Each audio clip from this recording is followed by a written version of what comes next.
C'est ici, au palais de justice de Trois-Rivières, que le père a été jugé coupable d'enlèvement de 2 de ses enfants. Le 30 mars 2024, il est passé chercher ses jeunes de 5 et 7 ans alors qu'il était séparé de la mère. Ça devait d'abord être pour un séjour de 2 jours. 3 jours plus tard, il quittait avec eux en Algérie sans l'autorisation de la mère. Le père est revenu, mais pas les enfants.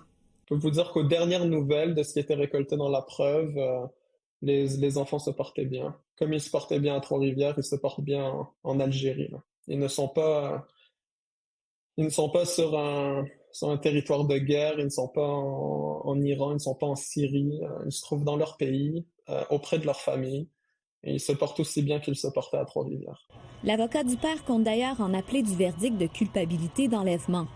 Avec le père en prison, la couronne est ferme. Les enfants doivent revenir ici. Mais le père refuse de signer un formulaire que seulement lui peut signer pour que les enfants soient rapatriés. La couronne souhaite qu'un juge le force à le faire. Ça fera l'objet d'un débat en cours le 9 février prochain.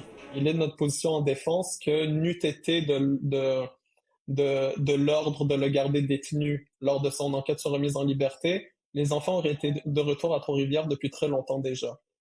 Mais malheureusement, on a décidé de garder détenu la seule personne qui pouvait obtenir leur retour. La mère vit maintenant à l'extérieur du pays. Elle n'était pas présente lors du procès, mais la couronne assure avoir reçu l'assurance de la mère qu'elle allait revenir sans hésitation si ses enfants étaient de retour au pays. Ce serait d'ailleurs leur absence qui l'aurait poussée à partir. Amélie Marcoux, TVA Nouvelles, Trois-Rivières.